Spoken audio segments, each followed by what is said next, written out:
আপনি প্রতিদিনই আপনার ওয়েবসাইটে নতুন কন্টেন্ট পাবলিশ করছেন, এসইও করছেন, কন্টেন্ট আপডেট করছেন, but still you are not getting enough traffic.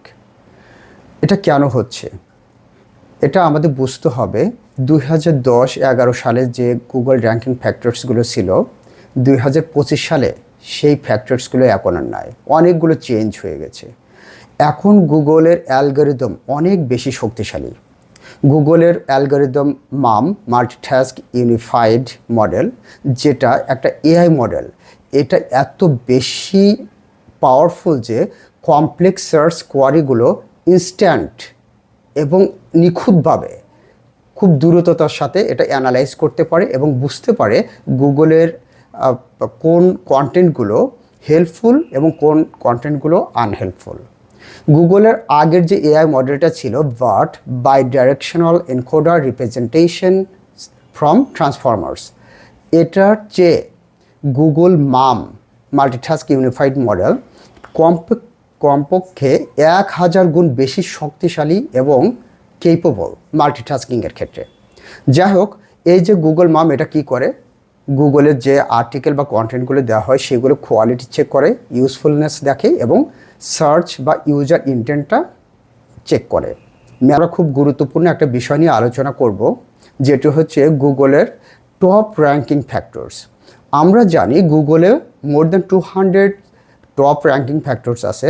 এক্ষেত্রে আজ আমরা মাত্র 9টি খুবই গুরুত্বপূর্ণ টপ র্যাঙ্কিং ফ্যাক্টর নিয়ে আলোচনা করব। তো চলুন প্রথমে দেখা যাক প্রথম র্যাঙ্কিং ফ্যাক্টরটা কি হতে পারে।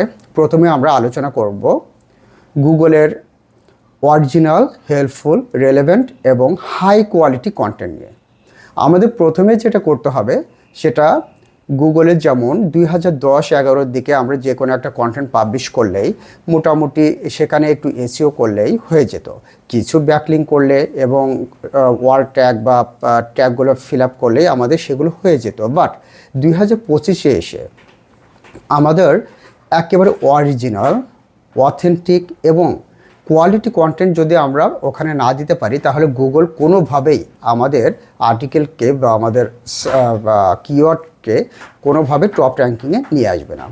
সেক্ষেত্রে আমাদের এটা অত্যন্ত রেলেভেন্ট হতে হবে এবং হেল্পফুল হতে হবে। যেটা আগেই বলেছি, গুগল আসলে কতটা রেলেভেন্ট, কতটা স্ট্রাকচার, কতটা হাই কোয়ালিটি সেটা ইনস্ট্যান্টলি অ্যানালাইজ করতে পারে। তো দ্বিতীয় কি ফ্যাক্টরটা কি হতে পারে? Keyword placement. আমরা যখন আর্টিকেল লিখি কিওয়ার্ড প্লেস আমরা করে থাকি। আগে যেমন আমরা একই জায়গায় একই প্যারাগ্রাফে একাধিক সিনোনিমাস কিওয়ার্ড বা এলএসআই কিওয়ার্ডটা ইউজ করতাম।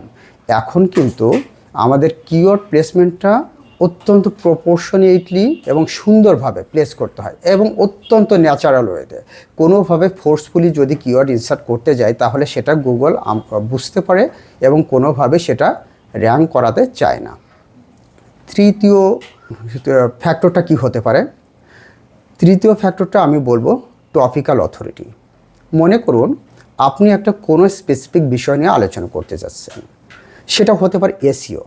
তাহলে এসইও রিলেটেড যেমন on page SEO, of page SEO, technical SEO, link building এবং এ জাতীয় যা কিছু আছে সব কিছু নিয়েই আপনাকে আলোচনা করতে হবে। তো হাব অ্যান্ড স্পোক থিওরির মতো, অর্থাৎ আপনার কিওয়ার্ড ক্লাস্টারিংয়ের সাথে এটা খুবই গুরুত্বপূর্ণ। প্রতিটা জিনিস যেন একজন রিডার সেখানে পৌঁছে ইন ডেপথ একটা আন্ডারস্ট্যান্ডিং নিয়ে বেরোতে পারে। তো এটা কিওয়ার্ড অথরিটির মধ্যে পড়ে এবং এটা করলে গুগল বুঝতে পারে না সাইটটা এই বিষয় নিয়ে আলোচনা করছে এবং সঠিকভাবে এটা হয়েছে, রিডার এখান থেকে উপকৃত হচ্ছে। তো চতুর্থ কিওয়ার্ড র্যাঙ্কিং ফ্যাক্টরটা নিয়ে যেটা আলোচনা করব সেটা হলো কোয়ালিটি ব্যাকলিংস ওভার কোয়ান্টিটি। এই ব্যাকলিংকের সিগনিফিকেন্সটা প্রথম থেকেই ছিল। 2010-11 দিকে যখন আমরা দেখতাম অনেকেই প্রোফাইল ব্যাকলিং করতো, ফোরাম সাবমিশন করতো, কোশ্চেন অ্যান্সার করতো, পিবিএন করতো, প্রাইভেট ব্লক নেটওয়ার্ক করতো এবং image, video, even PDF insertion করতো। তো এখন সেগুলো আর আমার মনে হয় কাজ হয় না। এখন যেগুলো কাজ হয় যেমন কন্টেক্সচুয়াল ব্যাকলিংক খুবই গুরুত্বপূর্ণ, হাই অথরিটি ব্যাকলিংক এটাও আপনার সাইটের জন্য বা আপনার পেজের জন্য অত্যন্ত গুরুত্বপূর্ণ। নিশ রেলেভেন্ট যে কোনো ব্যাকলিঙ্ক, অর্থাৎ আপনার দেখাচ্ছে ব্যাকপ্যাক সম্পর্কে একটা সাইট আছে, আপনি ঠিক ওই সাইট আরেকজন ওনারের সেম সাইট টাইপের নিশ টাইপের যদি একটা ব্যাকলিঙ্ক পান, সেটা অত্যন্ত গুরুত্বপূর্ণ। এখন আমরা আলোচনা করব 5 নম্বর যেটা র্যাঙ্কিং ফ্যাক্টর, সেটা হচ্ছে ইউজার এক্সপিরিয়েন্স, ইউএক্স। অর্থাৎ আপনার সাইটে যদি কোনো ইউজার আসে, সাইটটা ভেঙে যায় যদি, বা সাইটটা স্ট্রাকচার্ড ওয়েতে না থাকে, সাইট অপটিমাইজড না করা থাকে, মোবাইল ফ্রেন্ডলি না হয়ে থাকে, তাহলে কিন্তু যে কোনো ইউজার এসেই দ্রুত লিভ করবে। এটা বাউন্স রেট বেড়ে যায় এবং এটা সাইটের জন্য ক্ষতিকর, এবং গুগল দেখে সিগন্যাল দেয় যে না, সাইটটা ইউজারের জন্য ভালো না, আনহেল্পফুল। সুতরাং তখন কোনোভাবে র্যাঙ্কিং ফ্যাক্টরে 1 to 10 নিয়ে আসা সম্ভব হয় না। পরে যেটা আমরা আলোচনা করব কিওয়ার্ড র্যাঙ্কিং ফ্যাক্টরের ক্ষেত্রে EEAT, এক্সপেরিয়েন্স, এক্সপার্টিজ, অথরিটেটিভনেস এবং ট্রাস্টওয়ার্দিনেস। এই 4টা জিনিস আসলে কি? আসলে আমরা উদাহরণ সহ সুবিধা হবে। এক্সপেরিয়েন্সটা কি? মনে করুন আপনি কোনো একটা কোম্পানিতে লোকাল এসইও নিয়ে কাজ করছেন বা টেকনিক্যাল এসইও নিয়ে কাজ করছেন।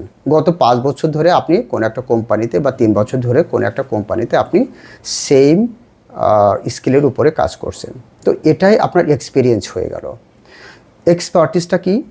আপনি ওই বিষয়ে, মনে করুন আপনি যে বিষয়ে কাজ করছেন, আপনি টেকনিক্যাল এসইও নিয়ে কাজ করছেন, সেখানে আপনি স্কিমা মার্কআপ করতে পারছেন, কোর ওয়েব ভাইটালটা রিজলভ করতে পারছেন, কন্টেন্ট গ্যাপ অ্যানালাইসিস করে সেইটা নিয়ে আপনি কাজ করতে পারছেন। তো এই যে কাজ করতে পারছেন, আপনার এক্সপিরিয়েন্সের উপর ভিত্তি করে এক্সপার্টিসনেসটা তৈরি হয়, এক্সপার্টিস। তো আপনার এই দুইটা চলে গেল। অথরিটেটিভনেসটা কি? আপনার এক্সপিরিয়েন্স এবং এক্সপার্টিস এই দুইটা মিলে আপনার অথরিটেটিভনেসটা অনেকটা তৈরি হবে। যেমন আপনার যদি এক্সপিরিয়েন্স থাকে, তাহলে আপনি দেখাতে পারবেন যে আপনি 50টা ওয়েবসাইটকে আপনি সঠিকভাবে র্যাঙ্ক করাতে পেরেছেন, অথবা 100টা কিওয়ার্ডকে আপনি গুগলে 1 থেকে 10-এর মধ্যে আনতে পেরেছেন। যে এই জিনিসটা, এগুলি অথরিটেটিভনেস। অর্থাৎ আপনার এক্সপিরিয়েন্স এবং এক্সপার্টিসকে সফলভাবে কাজে লাগিয়ে আপনার অথরিটেটিভনেসকে অ্যাকোয়ার করা যায়। ট্রাস্টওয়ার্দিনেসটা কি? আপনি গুগলের টার্মস অ্যান্ড কন্ডিশনস, গুগলের গাইডলাইন ফলো করেন কিনা, ক্লায়েন্টদের রেজাল্ট জেনারেট করে সেটা সঠিকভাবে ট্র্যাক করে রিপোর্ট দেন কিনা, অথবা আপনি যখন কোনো একটা স্ট্যাটিস্টিক্স প্রদান করেন, সেটা আসলে সোর্স ফাইলটা বা সোর্স পেজটা প্রদান করেন কিনা, যেন যখন কোনো রিডার বা ইউজার পড়বে, তখন সোর্স ফাইলটা, অর্থাৎ আপনি কোথা থেকে রেফার করছেন, সেটা যেন ইউজাররা বুঝতে পারে এবং দেখতে পারে, সেটা সুন্দরভাবে দেখতে পারবে। তখনই কিন্তু রিডারে আপনার উপরে ট্রাস্টটা চলে আসবে এবং এটা ট্রাস্টওয়ার্দিনেসটা সৃষ্টি হবে। এখন আমরা যে 7 নম্বর যে বিষয়টা নিয়ে আলোচনা করব, সেটা হচ্ছে কন্টেন্ট আপডেট ফ্রিকোয়েন্সি।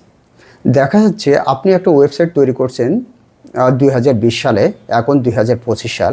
তো গত 5 বছর আগে আপনি অনেকগুলো আর্টিকেল লিখে রেখেছেন। আপনি যদি বছরে একবার, এবং একবার করলে অ্যাটলিস্ট একবার করতে হবে, যদি 2বার বা 3বারও করেন, অর্থাৎ আপনার সময়ের সাথে সাথে যে আপডেটগুলো আসবে সেই আপডেটগুলো করে দেন, অর্থাৎ তাহলে এগুলো কিন্তু গুগল বুঝতে পারে না পূর্ববর্তী আর্টিকেলগুলো আপনি আপডেট করেছেন, এবং আপডেটের সাথে সাথে ইউজাররা সেখান থেকে বেনিফিটেড হচ্ছে।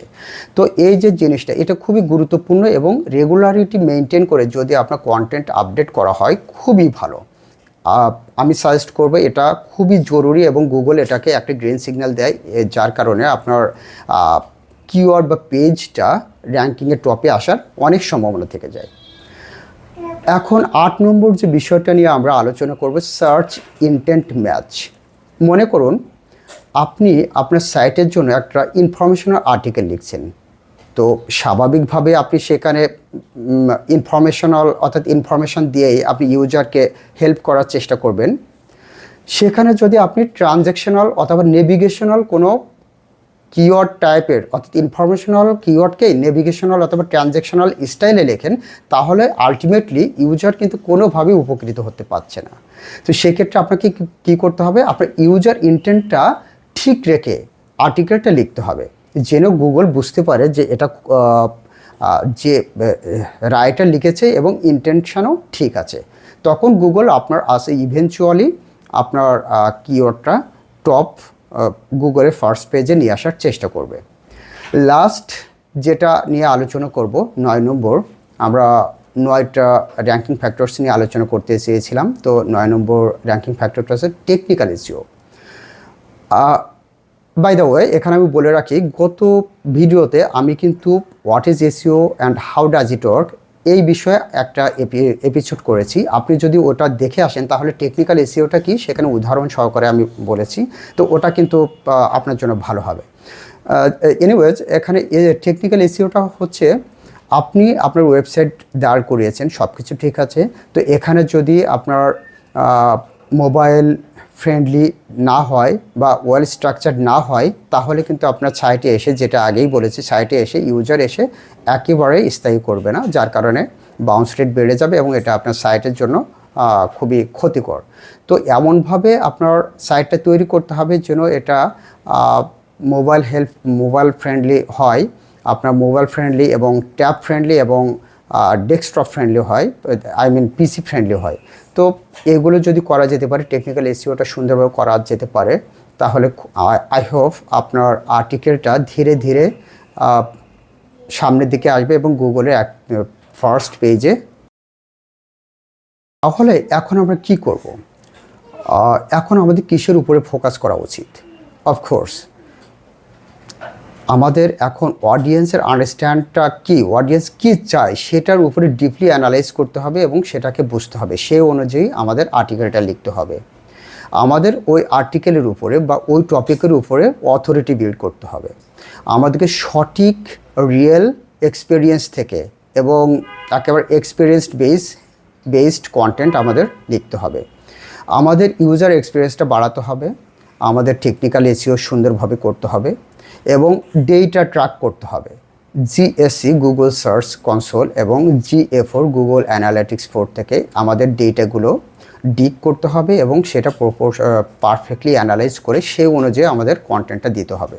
ওখানে এজ, ডেমোগ্রাফি, অনেক ফাংশনালিটি আছে, ওইগুলো দেখে আমাদের অ্যানালাইজ করতে হবে এবং আমাদের একটা ব্যাকলিং নেওয়ার জন্য পারফেক্ট একটা ফরম্যাট তৈরি করতে হবে, যেটার মাধ্যমে আমরা সুন্দর ব্যাকলিং নিয়ে আসতে পারি, ন্যাচারাল ব্যাকলিং, কারণ এখন PBN বা অন্যান্য ব্যাকলিং কাজ করেনি, যেটা আগেই বলেছি।